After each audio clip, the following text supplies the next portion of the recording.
To the Point with Michael Williams.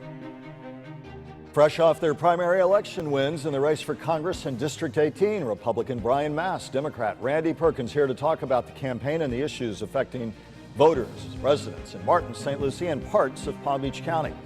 Good morning and welcome. The race, considered a toss-up at this point, could end up being one of the most hotly contested and most expensive and indeed closely watched congressional contests in the country. The district is almost evenly split between Republicans and Democrats. A check of registered voters showed 38% are Republican, 35% are Democrat, 27% are either independents or registered as no party affiliation. Joining me first is Republican Brian Mast. Sir, thank you for coming in and congratulations. Thank you. Thank you for having me again. Pleasure to have you in. Let me ask you, sir, to begin, both for the potential constituents you'll serve and for our broader audience watching, who's Brian Mast? Well, I'm a family man. I have a wife of nearly 10 years. I have 3 little kids, 2 boys. They're both paying me back for everything that I ever did to my parents as a young boy. A pretty outstanding little girl who's helping us to appreciate we didn't have another little boy. I'm a hard worker. Whatever I invest myself in, I invest myself into it fully, whether it's service in the military, service to somebody else, service in some sort of nonprofit line of work. I give it absolutely everything I have. Most know, some don't, though. You nearly gave your life in service to the country in Afghanistan, in the Army, in IED. You lost both legs.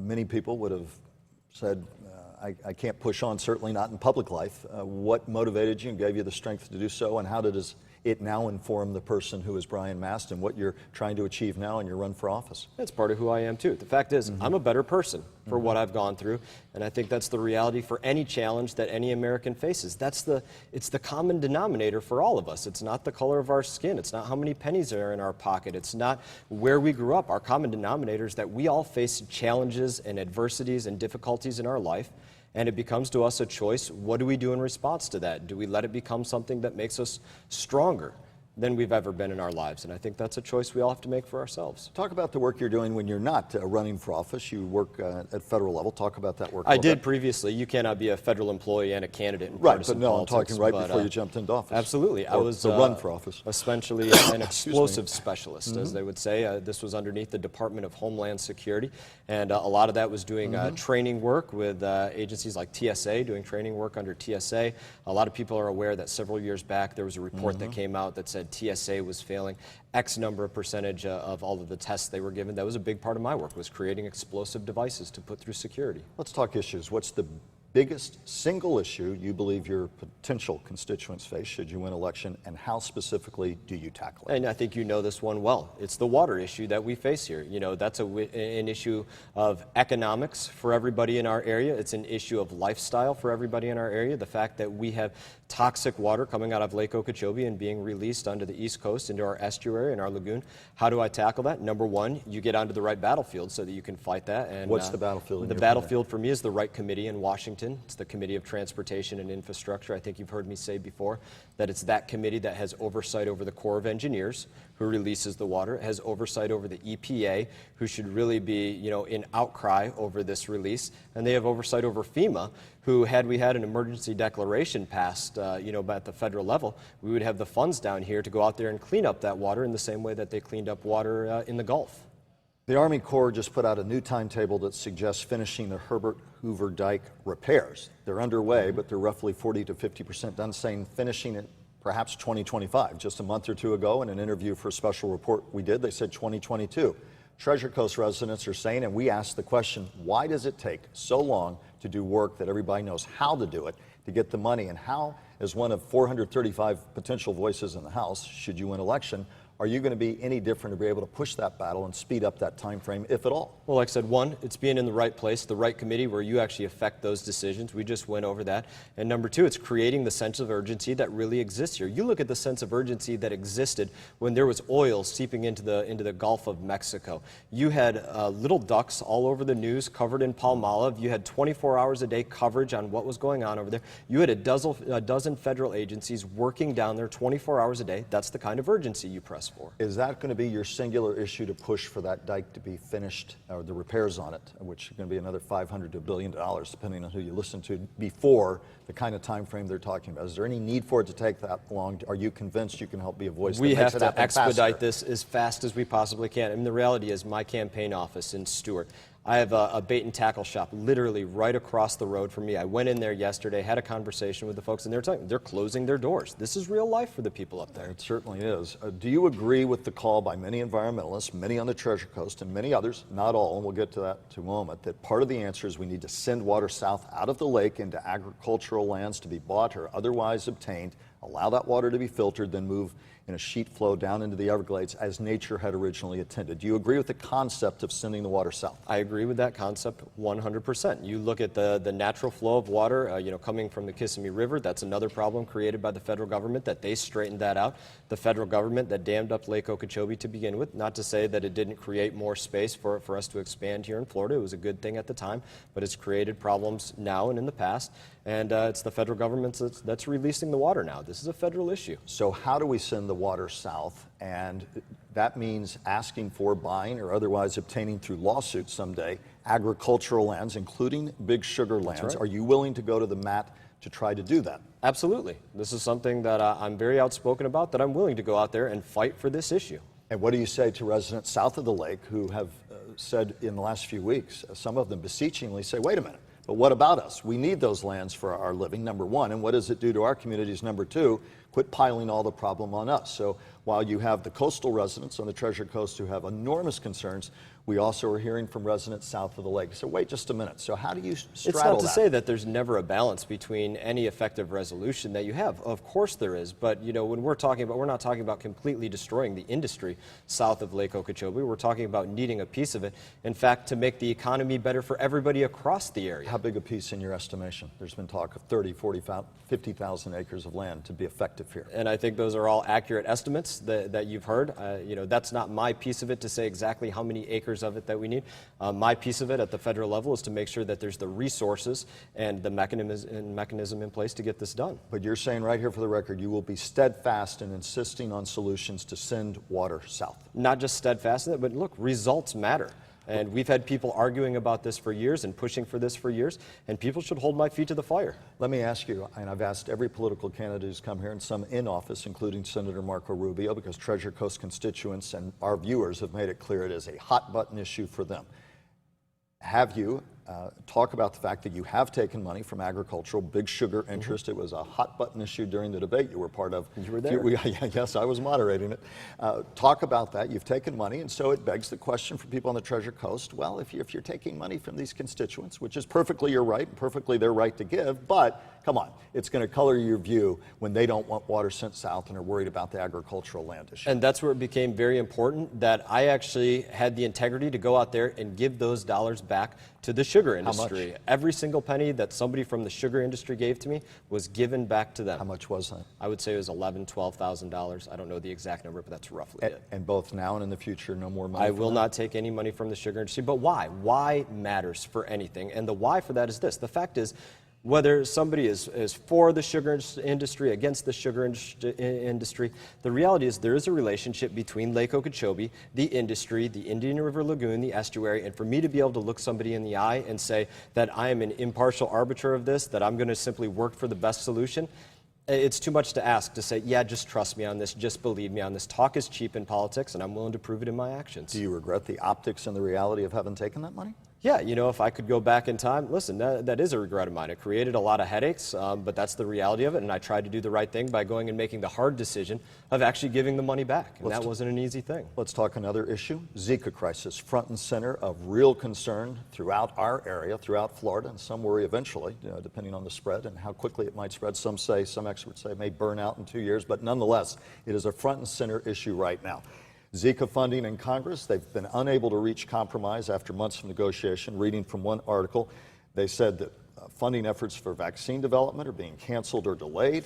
Republicans are being blasted for, among other things, trying to add on to a bill for $1 billion plus in Zika funding, additions to that would reduce funding for Planned Parenthood, to fund parts of the Affordable Care Act, among other things. As a potential Republican in the House, would you stand by those additions to the Zika legislation, which right now are tying it up? No, there's a time and a place for everything. I'm a proponent for whatever the legislation is going forward, that it's a one-issue legislation. I know that to some degree that's a fantasy world. I don't think any of us are expecting that happen across the board. But yeah, I want a clean bill for Zika. It affects mothers. It affects children. It affects women that are even thinking about having a child. So to be clear, if you win election, you're going to go up against House leadership and say, guys, I want language stripped out about Planned Parenthood, about anything else, which are hot-button issues for Republicans, funding for Planned Parenthood. I'm going to say, I'm a Floridian. This affects my constituents. I'm elected to represent my constituents, and this is something that we need to get done, not 2 years down the road from now. And you'll deal with and let me ask you on Planned Parenthood funding, your take on that individually is an issue. I think Planned Parenthood should not receive dollars from the federal government. To make an easy contrast to this, Planned Parenthood is not a federal institution, neither is the NRA. Imagine how outraged the left would be if the NRA started receiving federal dollars. But you're willing to move that issue out of the debate over Zika funding and have a clean bill strictly on Zika funding? I think the issue is muddied to begin with by making it a part of it. Let me ask you one more thing. We may have to pick it up on the other side of the break. But the Affordable Care Act, Obamacare, as many call it, again, many in Florida say they're benefiting, but there have been a lot of studies and articles of late that insurers across the country are saying the cost of this are prohibitive. We're getting out.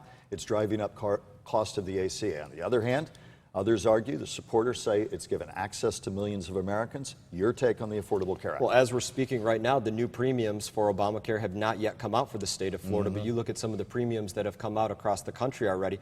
Florida is expecting really double-digit hikes in Obamacare. You're seeing these providers pull out of the system, and this is a very real issue that faces every American. The cost that they have to pay for their health care that's really supposed to be a benefit and is an inconvenience to many of them. And since 2010, since the Affordable Care Act, the Republicans have had a chance to put together a systemic, complete, very involved plan on what to do different. And so many argue 6, 7 years on, that plan really doesn't exist beyond lip service from Republicans. So what do you do? I assume you're in the camp to repeal and replace? I am. So what do you replace it with? And let's be very specific. And that's here. the important question, because you can't beat something with nothing. With nothing. Exactly. That's the old saying. So there are pieces of it. The keystone of this that I think is so important in removing and not having a part of something future is essentially community rating and guaranteed issue. Now, I'm not saying... What do you mean in plain English? I'm not saying that you shouldn't have a system out there for those that have pre-existing conditions to be covered.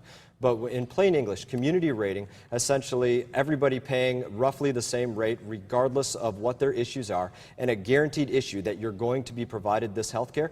I compare it often to automobile insurance. It would be the same as if we all paid the exact same automobile insurance, whether we had 100 tickets or no tickets, whether we'd been in 20 accidents or no accidents. It doesn't make sense there. It doesn't make sense in healthcare. But that speaks to government regulation. That sounds anti-free market solution, although many argue that the free market solution is driving up costs. But some could argue to you that doesn't sound free market. That doesn't sound like the Republican way. Community rating and guaranteed issue is the part that eliminates the free market. When you're guaranteeing that certain people have to be covered in this way by these providers, that's getting the government in the way. That's eliminating the free market. When you're talking about, Obamacare is really, it's a step towards socialism, because socialism is government controlling the means of production of an industry.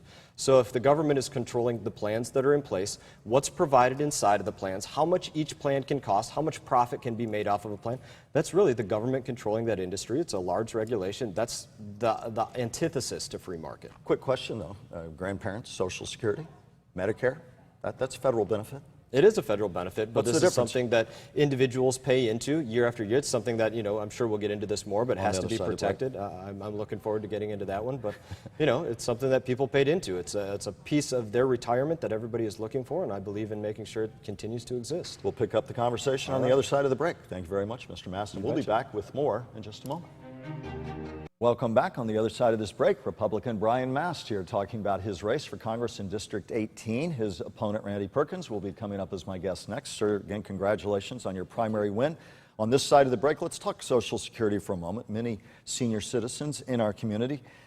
4 years ago, though, if you and I were sitting here talking, the first thing most candidates talk about is that multi-trillion-dollar debt that has doubled in the last 8 years and doubled under the prior Republican administration, George Bush, and now doubled again under President Obama, $19 trillion and counting.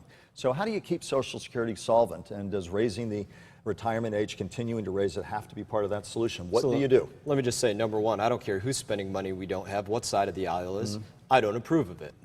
Beyond that, I think raising the age for people receiving some of these, Medicare, Social Security, the age for people like myself should be increased down the road when we have a longer life expectancy. But here's how I think you really save it. And it's something that Now, to be speaks clear, a you much say bigger people issue. like yourself, you're younger. Are you saying people 55 and older should I suddenly don't think, see that? No, absolutely not. I don't think that anybody within 15 years of receipt of the program should see any change to what they're expecting in terms of their retirement. Social Security, Medicare. Exactly. I don't want to see any change there whatsoever. But if you're, say, 50 and younger, we have to have that debate in your mind. I think absolutely. You're 45 years old. I think you should be having that conversation that your life expectancy is higher. And this is something that we need to put off for another couple of years. Now, how do you save this in general? I think you look at some very specific statistics as a part of our country. Number one, Barack Obama, the first president in history to not break 3% GDP growth. When you consider that every single percentage point of GDP growth is literally worth hundreds of billions of dollars to our economy. That's the money that we need right there for increased paychecks. That's the money that we need right there for more people to be in the workforce. A statistic that just came out that I'm sure, maybe we'll speak about. 94 million people outside of the workforce just came out. Those are those jobs, that increased GDP, those are those jobs. And something that you already spoke to, the debt ceiling, our fiscal irresponsibility is something that's hindering so many places in life. It's affecting our monetary policy and our tax policy. But the bottom line is the three big drivers are national defense, about a $600 billion defense budget, and roughly $1 trillion just on the low side or high side of that with Medicare, Medicaid, and Social Security. And so the argument is if you're a Republican or Democrat, unless you're saying I'm willing to make either big tax hikes, big cuts, or a combination of both, you're just talking. Well, big cuts are something that I'm absolutely for. I'm for a balanced budget amendment, and I'm sure you're going to ask where. But where do you want to cut from? Where, when you're talking about the three biggest drivers I just named, which are Medicare's, Medicaid, Social Security, and defense. They say everything else, great, but if you don't deal with those, you're just talking around the edges. And Social Security and Medicare cannot be on the table. It's something that people paid into. It's something that they've been guaranteed. It's something that they are owed, and it cannot be an option that's on the table. As it pertains to defense spending, I'm not a proponent for cutting defense spending, especially with the position that we're in right now, but that's where it comes into an important statistic, that 70% of our GDP right now is debt owed to the public. Briefly, because I want to get to immigration quickly, so where do you cut if you're not going to cut the big three? And that's where I say raise taxes a lot. Every federal agency out there, you need to look at the way that they conduct their accounting. We're about to come to an end-of-year budget and see what's going on there. They raise the amount that they want to get every single year, how much they want to get for their budget. Happens year after year, has to stop. Many argue that that's a start, but that if you don't tackle the big three, we're going to have to carry that part of the conversation forward into the fall. I'm willing to start right there.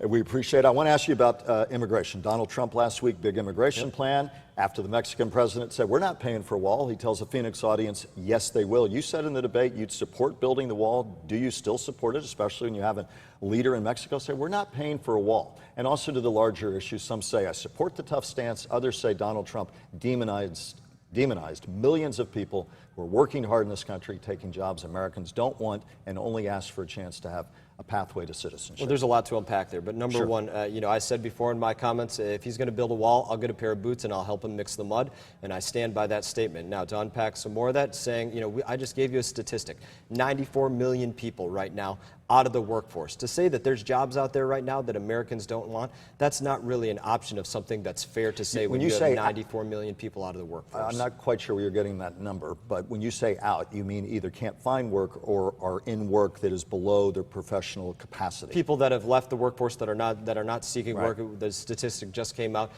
expecting job creation of somewhere around 94 million would. Where are you getting that number? That sounds literally just came out today from the BLS, Bureau of Labor Statistics, along with the statistic that essentially job growth for this month was only 150,000. It was expected to be 180,000. I want to check that 94 million because that sounds like an overwhelming large part of the total workforce. But nonetheless, but your point, number of places. But your point is valid. Aside from the statistical comparison, that there are many arguing people are either not working or working in jobs below their capability because of an economy that continues to drag. You're arguing we've got to have job creation and really push that hard. quick final comment from you. There's so much more we could touch, but we've scratched the surface a bit. But I want you to give your potential constituents your final thoughts. Why Brian Mast? Look, you know, we have a lot of grand aspirations as people running for Congress. The one thing that I'll make sure of everything that I control is that I'm a voice for the people of my district. If somebody's HOA, if somebody's family, if somebody's business needs my help with a federal agency, needs me to go out there and be their mouthpiece, I'm going to go out there and I'm going to be that for them. I'm going to be the loudest voice I can be for every issue that affects our constituency here, because that's my job and that's how I'll do it. If we invite you in October for a debate with your opponent, Mr. Perkins, will you accept? Have I turned you down yet? Mr. Mast, congratulations on your primary victory as you move on as the Republican candidate for Congressional District 18. Your opponent, Mr. Perkins, coming up next. We thank you for taking time to be with us. Thank you for the time. All the best, and we'll be back with Mr. Perkins in just a moment. Welcome back. Democrat Randy Perkins is here talking about his campaign for Congress in Congressional District 18, covering Martin, St. Lucie, and parts of Palm Beach County. Sir, we thank you for being with us. Congratulations on your primary victory as you move on now to November. Thank you very much. For the potential constituents in Congressional District 18, and for our wider audience watching now, just as I said to Mr. Mast, tell us, who's Randy Perkins?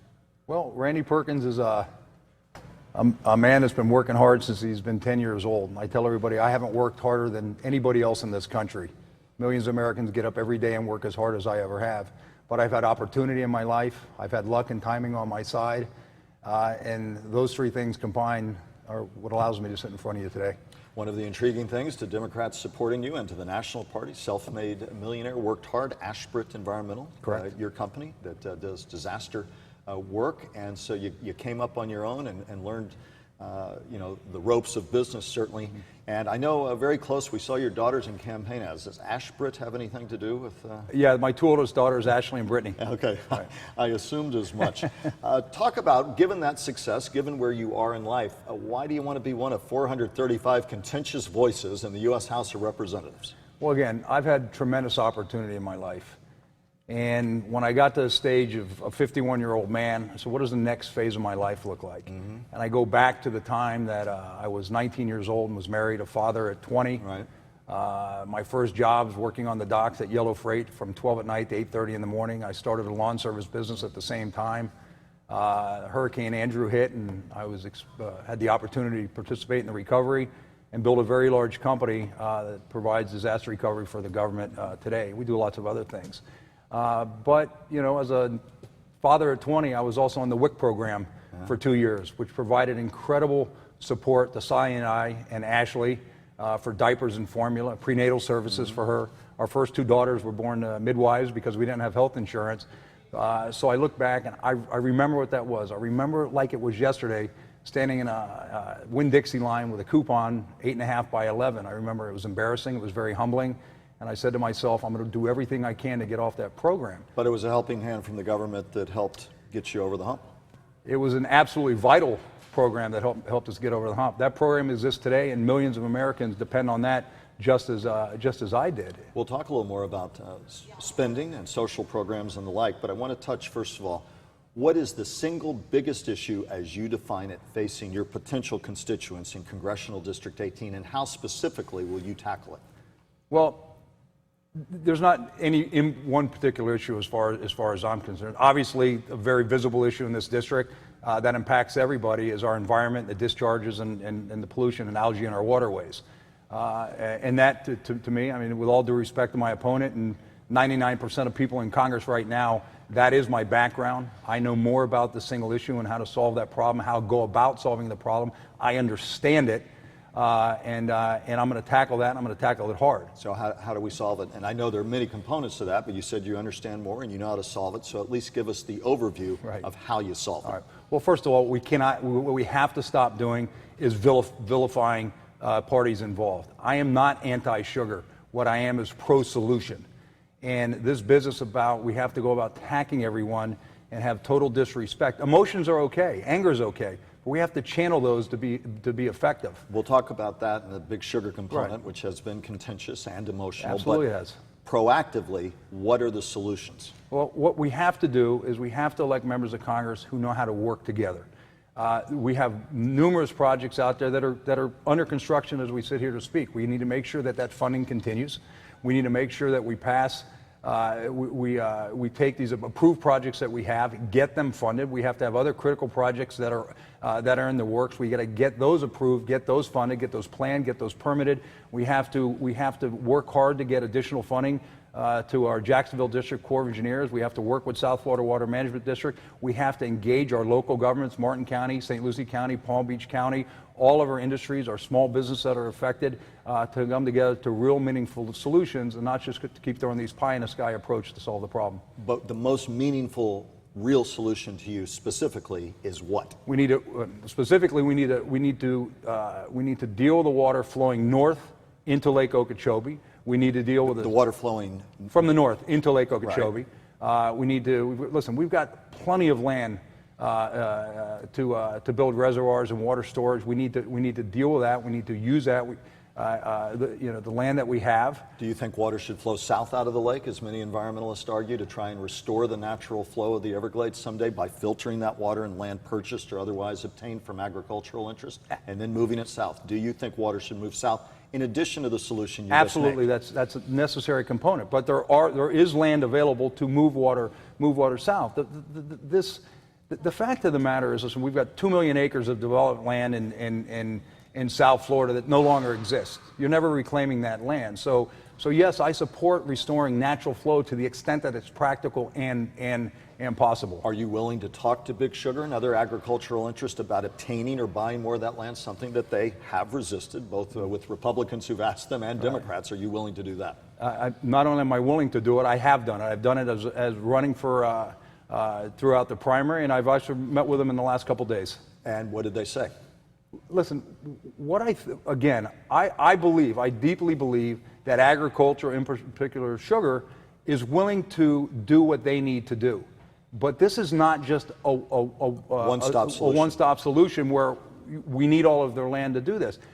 I will go on the record to say that they are willing to do the responsible thing, but it's not them alone.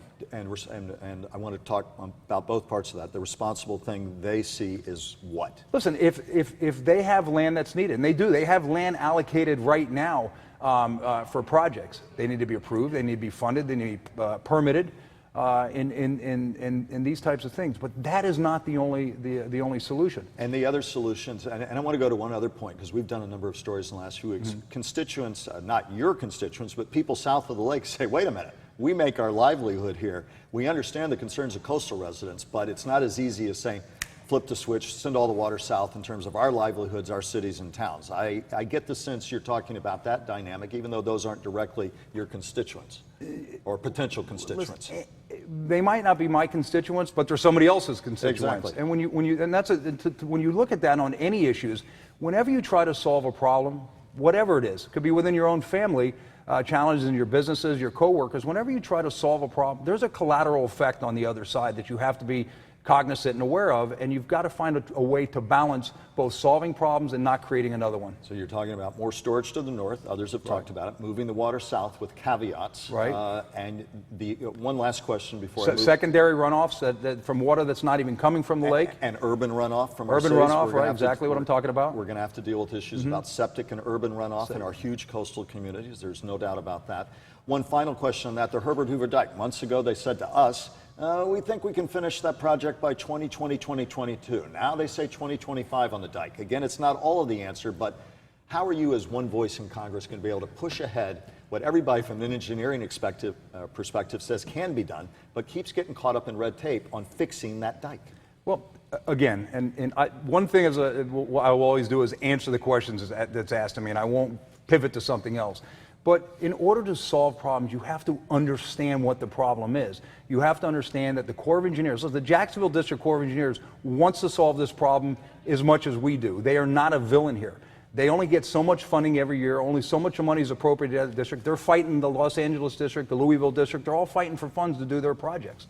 But as far as the dike concerned, the dike was not meant to be a dam. Right. It's not a dam. Okay, so yes, we have to strengthen it. We have to make sure that it doesn't breach and the vulnerabilities of that dike. The catastrophic nature of something like that happen, we don't want to think about. And so I don't support raising the dike to store more water. That's not what I'm talking about. That goes back to one of the fundamental things of projects that need to be completed, as numerous others, to solve the problem in its entirety. Storage to the east and west, storage to the north, looking at urban runoff, water to the south, although that will remain a contentious issue. It's a holistic approach that you're talking about. And I want to ask you one final thing before we move to another topic. I ask every political candidate because Treasure Coast residents have made it clear it's a hot button to them. So to Republican, Democrat, do you take money, or have you taken money, from agricultural or, quote, big sugar interest? I don't take money from agriculture or big sugar industry. That doesn't mean I'm anti-agriculture sugar. I've already said I'm not. And more importantly, I don't take money from anyone, tentacles of where it's coming from.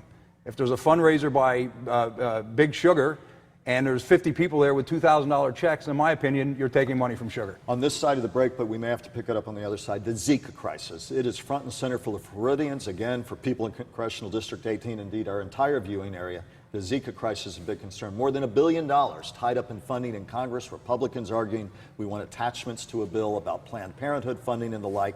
How do you fight to cut through the clutter there, to get that funding moving when nobody else in Congress has been able to do it? What is your commitment to voters in the 18th? Listen, it goes back to the fundamental problem we have in Congress right now.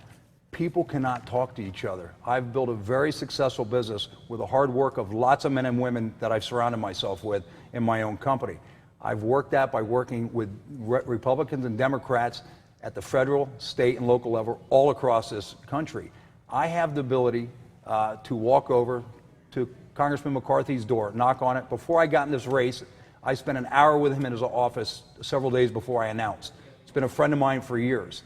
If you cannot go, listen, you have enough trouble working with people in your own party, okay? If you can't go knock on other doors, in this case Republicans, and sit down in a respectful way and find some common ground to talk with, it doesn't have to be all politics, but our kids, college, all the other struggles that we all deal with in life.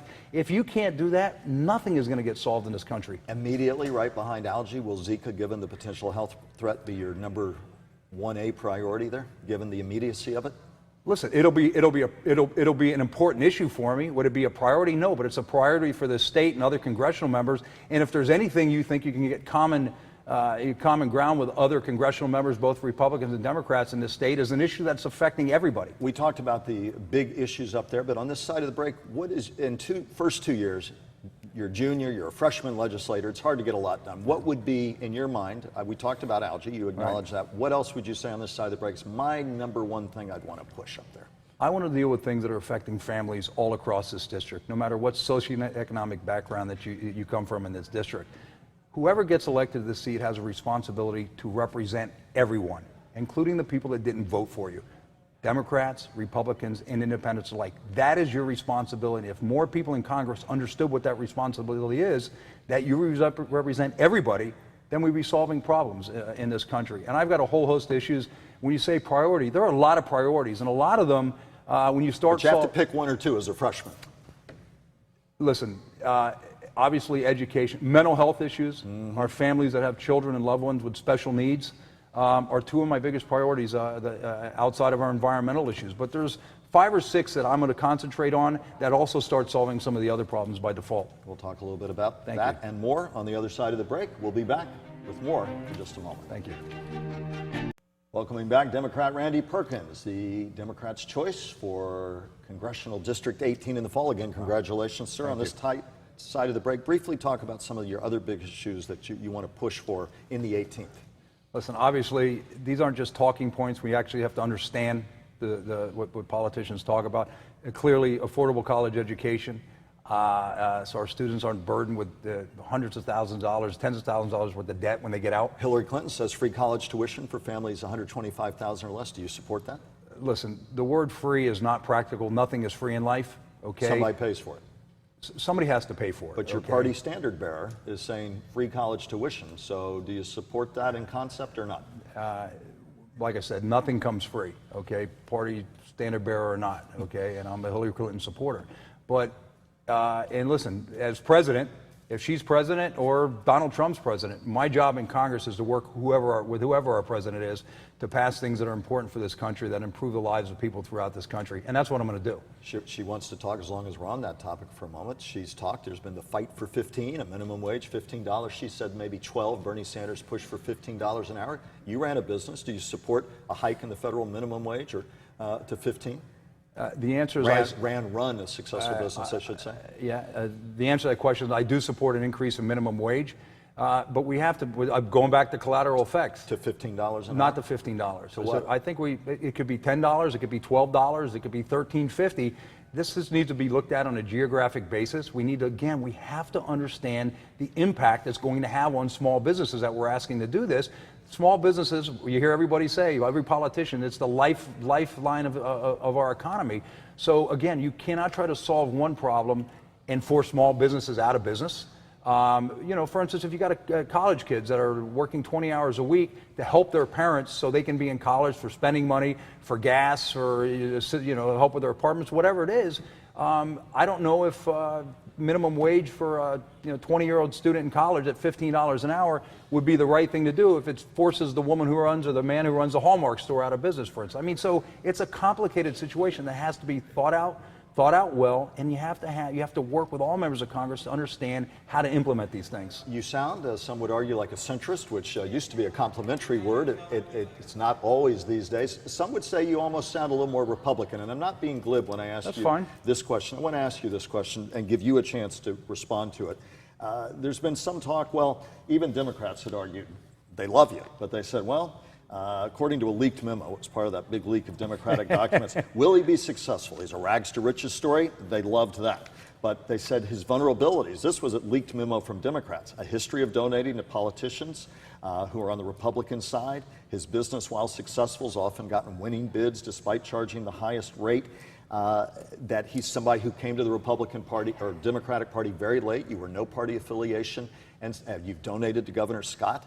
And some are saying he's really more of a Republican who was just looking for an opportunity in the 18th. So answer that. Answer the criticism, some of which came out of that Democratic leaked memo. That's from Democrats. Nobody knows ops research on me better than I do. Okay, let's just be clear about that. But it's a very fair question. Listen, what I am are you a dyed-in-the-wool Democrat or a dyed-in-the-wool centrist? I am a moderate problem solver, and I'm asking people in this district to vote for the person. Don't vote for the party. Mm-hmm. Okay, and the fact of the matter is, it was tough for me to make a decision on which party I was going to run for. But there are two things that I will never waver on, and that's choice and that's equality. Mm-hmm. Other things, I will sit down with choice, we're talking about the abortion issue. Just choice, a woman's right to choose, whether it's her own health issues or anything in life. I wouldn't, with my 4 daughters, I would never want anybody telling them the choices they have to make on anything. Mm-hmm. But just because I support choice does not mean I don't advocate life. There's a big difference between that. And as far as equality, I don't waver on these things. But I can sit down. But I have to understand that I'm going to have to sit down with members from other areas of this country, members that were elected by their constituents that are hardline Republicans, pro-life, and have issues with equality. I will sit down with anybody in Congress as long as they don't come from a point of hatred or discrimination. Okay? Because I can't work with anybody like that. Won't even try. You'd said in one article, don't worry, I'm Democrat enough. Do you think you are?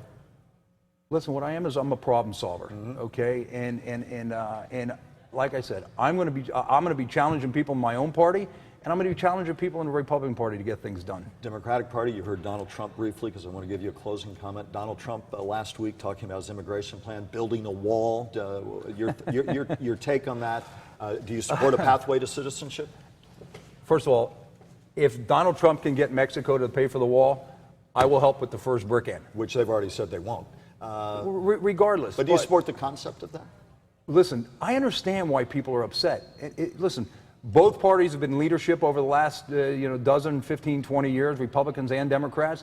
We have Republican and Democratic presidents in the Oval Office. What we haven't done and what we need to do is secure our borders. There's no question about that. I want to ask you, because I do want to give you a wrap, as I did Mr. Mast. Do you support a pathway to citizenship? He says no amnesty. Do you, as the Democrats do on their platform, support a pathway to citizenship? This might not be a popular answer the way this district polls, but you need to understand who you're voting for, and I will not flip-flop on things.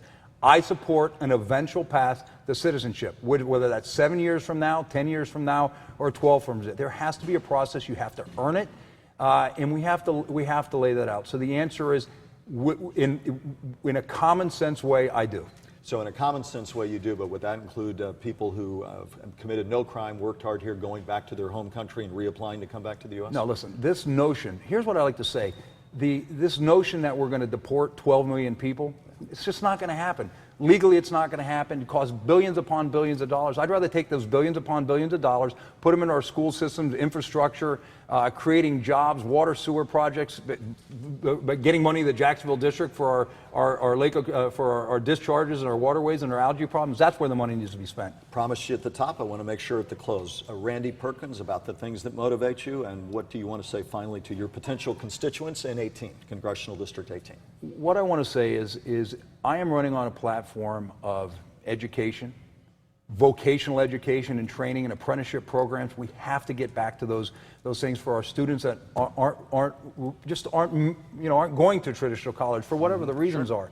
Mental health, early childhood intervention and detection of anxiety and depression, our teenagers with bipolar and borderline personality disorders, the opioid addiction in this country that is destroying the very fabric of this country. But how do we do that?